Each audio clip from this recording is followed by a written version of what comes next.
我们要坚定不移发展全球自由贸易和投资。 China's Belt and Road Initiative is the most expensive infrastructure project in history. China has its Belt and Road Initiative, and we think that there's a much more equitable way to provide for the needs of countries around the world. Belt and Road Initiative, a boom, a bust, or just a buzzword? China is building a new Silk Road, looking to connect the world with its Belt and Road Initiative, which would allow them to solidify themselves in this changing multipolar political landscape as the world's dominant trade hub. China is quick to tout the benefits of the program, and its progress so far is impressive. But is it all it's cracked up to be? Do the critics have a point? Let's find out. But before we do, I'd like to take a quick moment to thank our channel sponsor, Aura. Let me show you something real quick. Google your name. Odds are some of your personal information comes up, right? If I search my name, it's just my public social media accounts. Want to know why? Because I use Aura, the sponsor of today's video. If you've ever wondered why you're constantly harassed by spam calls, texts, and emails, here's why. There are companies called data brokers whose sole purpose is to find and sell your data. They do it without your consent, and they make billions selling it to marketers, scammers, and even stalkers. And while they're legally required to remove your info if you ask, they make the process confusing and difficult on purpose. This is why I'm always recommending Aura to family and friends. They take care of everything for you. They remove your data from these sites, and they keep it removed. Aura is an all-in-one digital security tool. You may already use some other basic app, but not using Aura is like locking the front door, but leaving the back door wide open. And Aura doesn't just fight data brokers. They alert you if your personal data is found on the dark web, they provide real-time fraud alerts for credit and banking, 24/7 identity theft monitoring, secure VPN, antivirus, parental controls, password manager, credit checker, and more. And if somehow something does happen, Aura includes $5 million in identity theft insurance, and they have US-based fraud experts on call 24/7. If you're anything like me, I'm sure you're sick and tired of these stupid, evil little companies stealing your personal information and using it to make a quick buck. That's why I use Aura. It keeps me and my family safe online. If you're ready to protect your data, you can get 2 weeks absolutely free when you use our link. During those 2 weeks, you'll see exactly where your data is being leaked and who's doing it. Give it a try. I promise you'll appreciate the peace of mind. Now, back to the show. The story of the BRI begins in 1976, when China partnered with Tanzania and Zambia to build the Tanzania-Zambia Railway. This was an 1,860-kilometer one-track line built with an interest-free loan from China. The line helped turn towns like Mbeya from remote outposts into regional trade hubs, and as of 2022 has moved 30 million tons of cargo and 40 million passengers. Benedict Mkanyago, a Tanzanian station chief, started as a laborer in the 1970s, trained by Chinese workers, and later became manager, a career opportunity he credits to the railway. Former Tanzanian Minister Mark Mwandozia echoed the sentiment, saying, "Those of us who saw the railway's construction will forever be grateful to China." A good start, no doubt, but that's just one project from almost 50 years ago. And technically, it wasn't part of the BRI, because the BRI didn't exist yet. But it was a good proof of concept, and shows that China has been interested in these South-South partnerships for decades.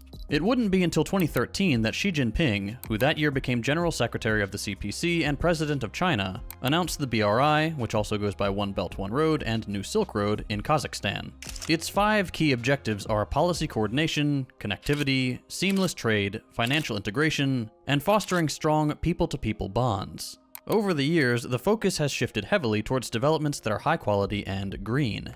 In 2017, the Ministry of Ecology and Environment published the Guidance on Promoting Green Belt and Road, emphasizing the importance of ecological civilization and green development concepts. At time of writing, the BRI has launched over 200 projects, built 30,000 kilometers of highways, 2,000 kilometers of railways, and established ports that handle 85 million tons of cargo per year.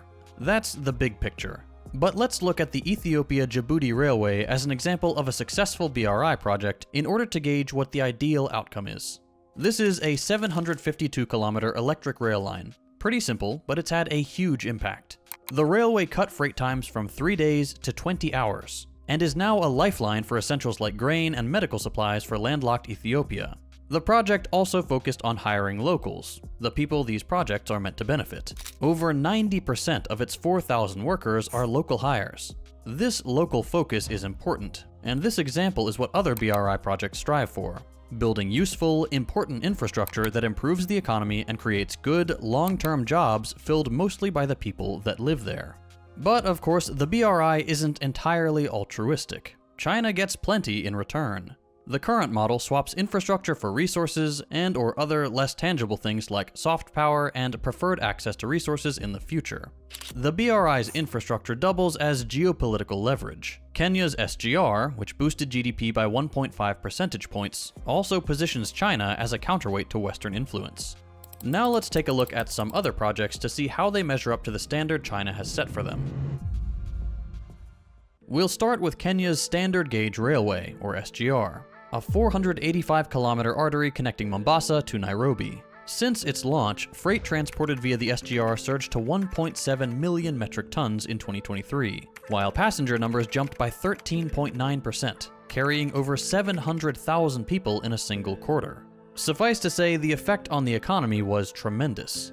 Tanzania's Bagamoyo port, funded with an initial $9.5 million equivalent allocation, aims to handle ships requiring 17-meter depths, tripling the capacity of Dar es Salaam's port.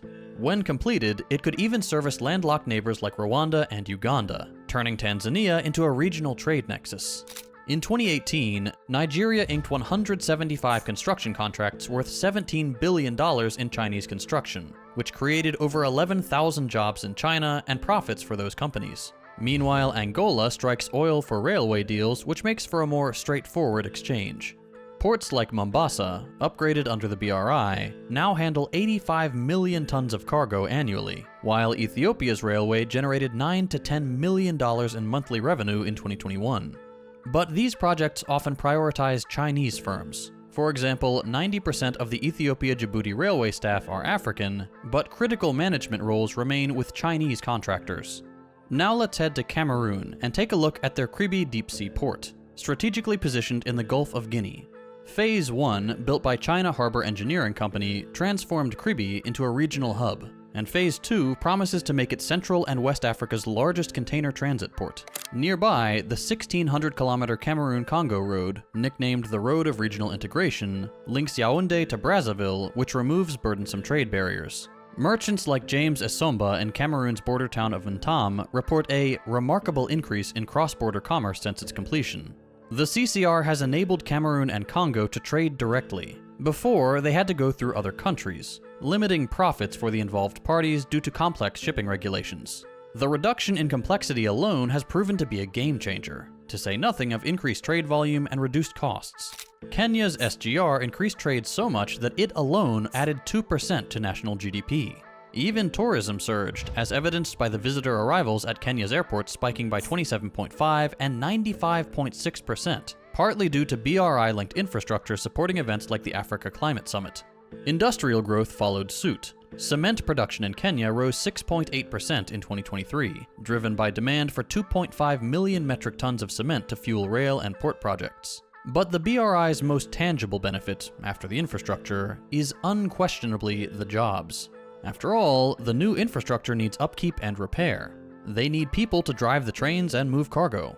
In Mozambique, the Maputo-Katembe Bridge employed 3,800 locals, with Chinese firms training over 5,500 workers in critically needed skills like welding and machinery operation. Solange Monica Zungliza, a Mozambican employee, credits CRBC for funding her education, saying, "It has always given me any financial support I need."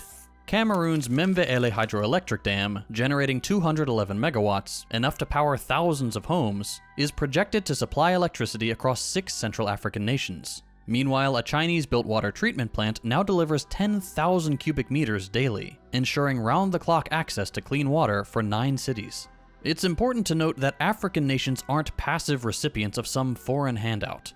Cameroon's Prime Minister, Joseph Dion Ngute, bluntly rejected external criticism of BRI partnerships, saying, quote, "We have a country we have to develop. That is our responsibility.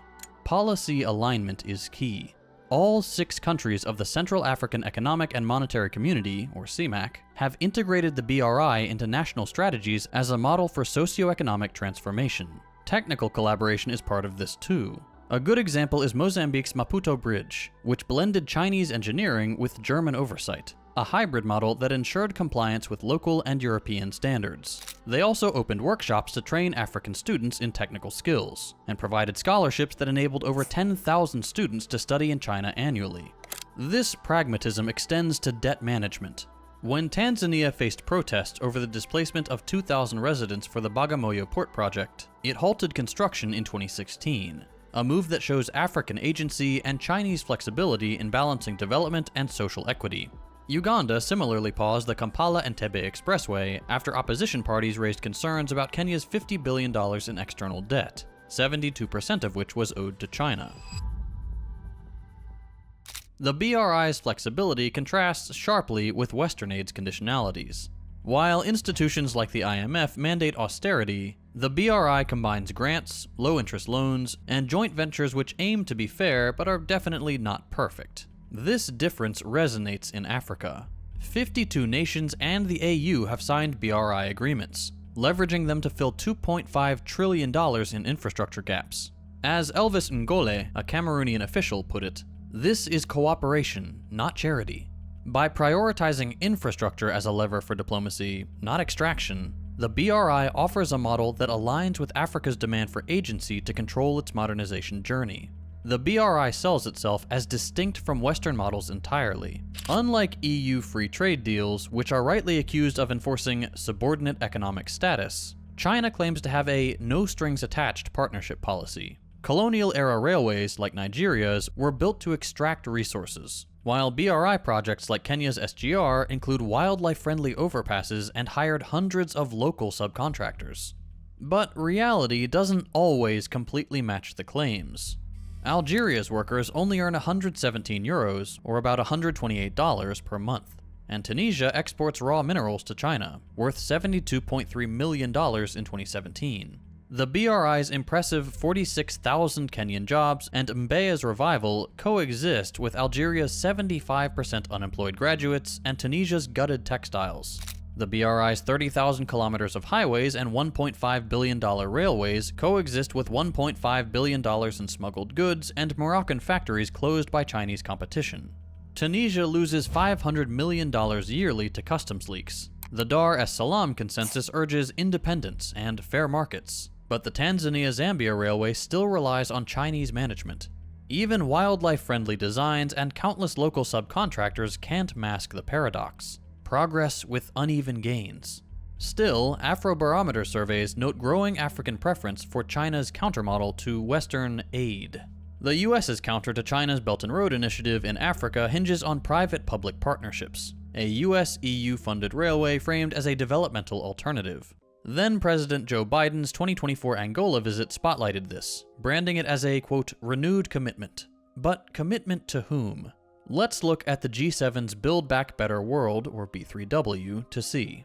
The program touts climate action and gender equity, but its reliance on private capital and rigid debt standards sidelines the low-income nations it claims to uplift. For countries needing roads, ports, and power grids, not just vague, values-driven ideals, this mismatch is glaring.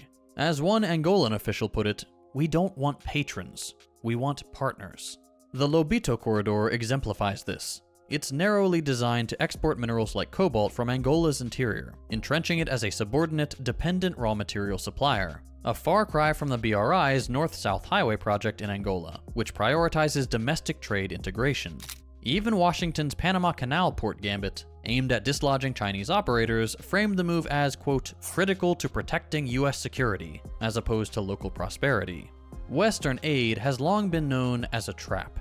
Structural adjustment programs, IMF-mandated austerity politics that slash public spending in exchange for loans, gutted African industries, dramatically shrinking the continent's share of global manufacturing. Today's US projects are just repeating the same extractive legacy of their colonial forebears.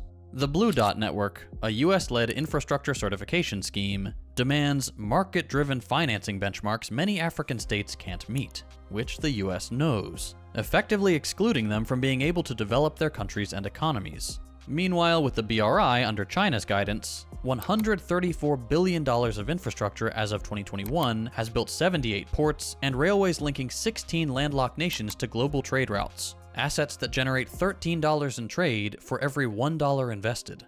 China's BRI creates infrastructure that allows different sectors of the economy to interact.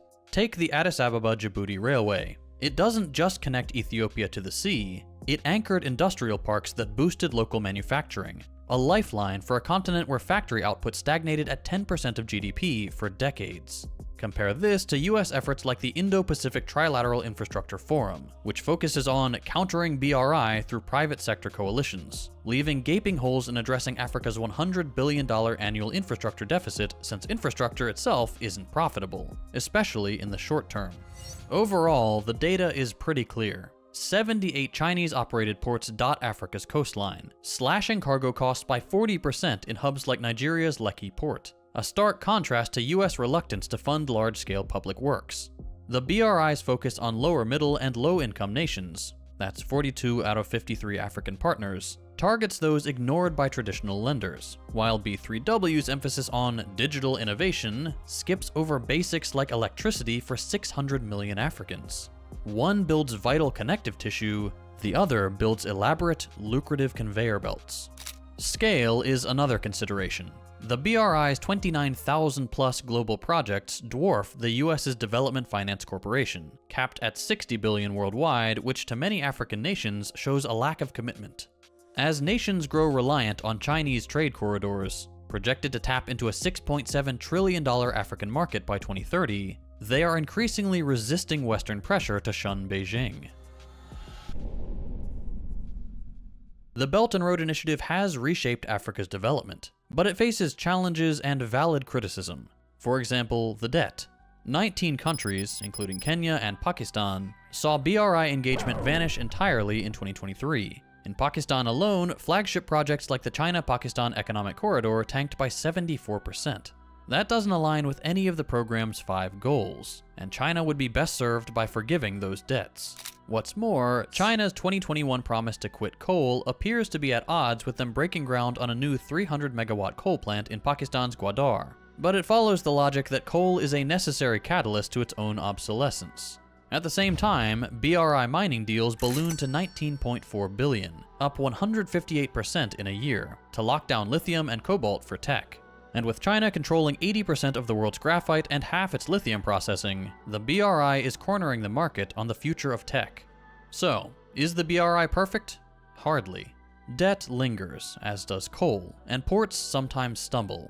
But as long as Western aid is just austerity charity, the BRI's messy experiment is scripting a new playbook. China's highways, railways, and ports, moving millions of tons of cargo and boosting GDP across the continent, have redefined African development, even as debt and resource bargains draw scrutiny, both disingenuous and deserved.